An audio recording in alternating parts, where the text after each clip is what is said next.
Souvent, on a l'habitude de donner le patronage des saints à des réalités de la vie quotidienne. Dans l'Église catholique, par exemple, Saint Benoît est le patron des agriculteurs, des paysans, il a beaucoup enseigné le travail manuel à ses moines. Donc les agriculteurs aiment l'invoquer. Il est le patron des chimistes, des ingénieurs, des spéologues, parce qu'en référence à la grotte de Subiaco, il vivait. Il est le patron des architectes italiens. Saint Benoît en éco-construction, parce qu'il a fait beaucoup de constructions de monastères. Il est le patron des ingénieurs civils et même des mourants, parce qu'il avait un pouvoir de châtier les morts. Nous verrons. Il est invoqué contre l'empoisonnement, parce que lui-même fut empoisonné. Contre la fièvre, les tentations, les maladies inflammatoires. Il est aussi invoqué comme protecteur des écoliers. Vous voyez, par exemple, les patriciens romains lui confiaient leurs fils, des hommes de guerre et même des scouts. Pourquoi aujourd'hui nous avons choisi Saint Benoît? Eh bien, c'est nos frères catholiques qui peuvent donner la réponse. Nous, les orthodoxes, devons être à l'écoute de nos frères catholiques, et comme les catholiques ont besoin des orthodoxes. C'est le pape Paul VI qui va dire une chose très importante sur Saint Benoît. Il le dira le 24 octobre 1964. Il lui a donné le titre de patron de l'Europe. Saint Benoît est le patron de l'Europe. Messager de paix, architecte de l'unité, maître de la culture et de la civilisation, héros de la foi chrétienne, fondateur du monachisme occidental. On lui donne le titre de messager de paix. Nous voulons aujourd'hui, au mois de novembre et décembre, entrer en 2026 avec Saint Benoît à cause de la guerre en Europe. Oui, la guerre a commencé en Europe. Et nous voulons invoquer Saint Benoît pour la paix en Europe parce qu'il est le patron de l'Europe. Nous allons commencer 2026 avec Saint Benoît. Le pape Paul VI le nomme architecte de l'unité. Nous allons prier Saint Benoît pour l'unité des catholiques et des orthodoxes. Et nous allons confier le voyage du pape Léon XIV. Son premier voyage missionnaire le fera en Istanbul. Donc là où se trouve le patriarcat de Constantinople, il rencontrera le patriarche Bartholomée, puisque nous sommes en train de célébrer le concile de Nicée ensemble. C'est l'architecte de l'unité. Saint Benoît est appelé le maître de la culture et de la civilisation, parce que son œuvre, la règle de Saint Benoît, a influencé la culture de l'Occident. Et aujourd'hui, l'Europe est en train d'oublier ses racines chrétiennes. On peut tuer certainement un chrétien en Europe, cela ne va pas beaucoup agiter la population, mais quand on tue aujourd'hui un musulman, ça devient plus grave. Comme s'il y a un sang, comme s'il y a des personnes qui devaient avoir plus de considération que les autres. Tout homme humain, toute vie est sacrée. Que la personne soit chrétienne ou musulmane, on ne fait pas de différence. Mais le christianisme est en train de reculer en Europe. Alors que Saint Benoît, c'est le maître de la culture et de la civilisation européenne. Il est le fondateur du monachisme occidental. Nous allons entrer en 2026 avec Saint Benoît pour nous abreuver aux sources authentiques de la piété chrétienne. Enfin, je voudrais dire une chose, le monde dans lequel a grandi Saint Benoît, c'est le même monde qu'aujourd'hui. Rien presque n'a changé. Nous sommes toujours dans une période de décadence des institutions et des mœurs, comme au VIe siècle de notre ère. C'est pourquoi nous allons terminer cette année 2025 avec Saint Benoît, et au cours de ces émissions qui vont suivre, nous allons étudier sa règle. Merci pour, c'est même pas un rappel pour tous ces enseignements que vous nous donnez régulièrement. Alors, pourquoi vous dites que le monde dans lequel a grandi Saint Benoît est le même monde d'aujourd'hui? Rien presque n'a changé. Alors, Saint Benoît est né dans une famille chrétienne en Italie. Et ses parents lui donnent le prénom de Benoît. Ce prénom-là vient du latin Benedictus, qui veut dire celui qui est béni. Oui. Il est béni de Dieu. Et il est aussi celui qui bénit Dieu et dit du bien de lui. Benedictus, du latin benedicere, veut dire du bien. Donc Benoît, toute sa vie, dira du bien de Dieu. Et il est béni de Dieu. Le prénom Benoît a donc un sens. Monsieur Granier, aujourd'hui, on donne parfois à un enfant un prénom qui n'a pas de sens. Aujourd'hui, on donne aux enfants des prénoms parfois qui n'ont pas de sens.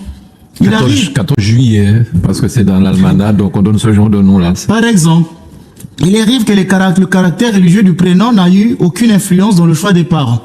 Les parents recherchent tous azimuts vers des noms de stars ou des personnages de l'actualité.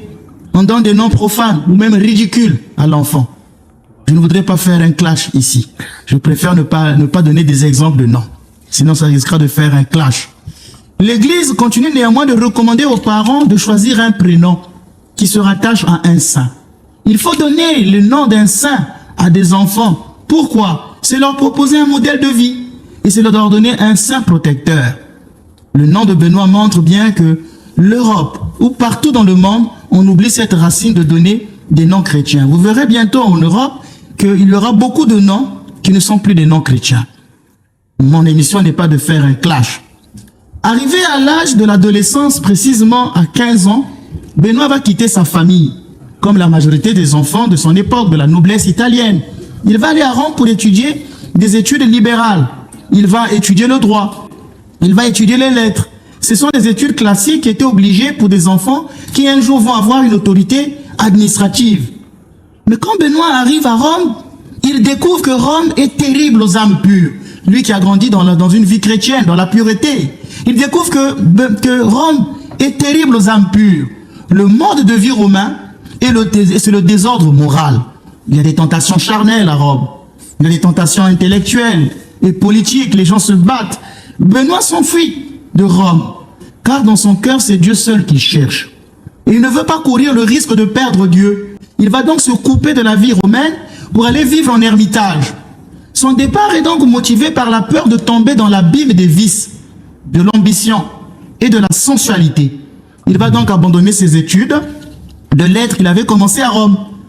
En fait, en définitive, Benoît va fuir 3 tentations que nous connaissons. La tentation de l'argent, la tentation du pouvoir et la tentation du sexe. Oui. Déjà, une de ces 3 tentations-là, c'est grave. Les 3 en même temps. Pourquoi Saint Benoît abandonne-t-il ses études à cause d'un milieu malsain? Vous savez, les saints ont toujours recherché la gloire de Dieu et le salut de leur âme. Quand je discute souvent avec des prêtres, des jeunes prêtres, des prêtres viennent d'être ordonnés, ou même des futurs prêtres, j'ai constaté une chose parfois dans nos milieux. Quand un prêtre est aussitôt ordonné, il veut vite briller dans les prières charismatiques et exorcistes, parfois jusqu'à aller dans des dérives. Il est arrivé que des prêtres proposent des choses qui ne sont pas chrétiennes, certains parfums, comme des parfums Saint-Michel, des savants. On veut briller dans le monde de l'exorcisme. Et souvent même, je vois des jeunes prêtres venir me demander des conseils en matière d'exorcisme. Je leur dis souvent, quand on est prêtre, quand on vient d'être nouvellement ordonné prêtre, cherche d'abord à t'embellir des vertus. Cherche d'abord à acquérir les vertus. Lutte contre les passions. En voulant sauver les autres, tu peux te perdre toi-même. Et donc, les saints ont toujours recherché le salut de leur âme. Benoît arrive dans un milieu très attrayant et alléchant, mais il va renoncer à ses études pour aller vivre en ermitage. Parce que le milieu façonne la personne. Si vous laissez votre enfant grandir dans un milieu malsain, ne soyez pas surpris que votre enfant adopte les mêmes comportements que ce milieu-là. Il aura les mêmes mœurs. C'est là aujourd'hui qu'on peut voir l'importance, par exemple, du milieu dans lequel nos enfants grandissent. Moi, quand j'avais l'âge de 8 ans, j'avais dit au père Jean-Pierre en France que quand je veux grandir, je veux devenir prêtre. Et le père Jean-Pierre m'avait dit, si tu veux devenir prêtre, il te faudra beaucoup étudier. 4 ans après, à l'âge de 12 ans, comme par providence, ma mère s'est séparée de son mari, mon beau-père. Ils ont divorcé et c'est ça qui a fait que je reparte au Congo. Ce divorce était providentiel, car si j'avais grandi en France, je ne serais pas devenu prêtre. Le milieu corrompt souvent les vertus, je ne serais pas devenu prêtre. 25 ans après, quand je suis revenu en France, une amie d'enfance, Shirley, avec qui j'avais fait toute l'école primaire, me dira « Père Menas, heureusement que tu es allé au Congo, tu reviens en France comme prêtre. Pourquoi ? Parce que tous les amis avec qui tu avais fréquenté sont devenus des délinquants. Certains sont allés dans la drogue. Il y a des filles que tu aimais bien quand tu étais enfant qui sont devenues des prostituées. Vous voyez ? Si j'avais grandi avec eux, je ne serais peut-être pas devenu le prêtre que je suis. L'importance du milieu. Et Saint Benoît a compris que le milieu peut corrompre les mœurs. Il se détache de ce milieu-là. Aujourd'hui, on peut réfléchir sur l'importance des écoles. Les écoles sont laïques, certes. Il peut arriver qu'il y ait des écoles confessionnelles. Comment peut-on comprendre et voir que des parents chrétiens, par exemple si quelqu'un est orthodoxe, vous n'allez pas prendre votre enfant pour le mettre dans une école non orthodoxe, en dehors de l'école laïque, Vous n'allez pas mettre votre enfant pour aller le mettre dans une école non orthodoxe. Dans cette école, si les gens commencent à critiquer la Vierge Marie, par exemple, en disant la Vierge Marie n'est pas vierge, dans la Bible il est dit. Parce que par exemple, même dans une école, que ce soit adventiste, ça soit témoin de Jéhovah, les professeurs qui seront là, seront parfois proches de cette confession-là. Et de manière indirecte, ils vont inoculer des théologies pendant les cours. L'enfant va s'habituer à ça. Ne soyez pas surpris que demain votre enfant renonce à la foi orthodoxe. Donc le choix de l'école est important. C'est pourquoi l'Église a toujours voulu non seulement des non-chrétiens, mais recommande aux parents de veiller à l'éducation chrétienne de leurs enfants. Mais vous, vous êtes orthodoxe, vous confiez votre enfant à une école non orthodoxe, en dehors de l'école laïque. Donc Benoît nous montre l'importance du milieu. Comme il comprend que le milieu est corrompu, il préfère, pour ne pas damner son âme, se retirer de ce milieu-là.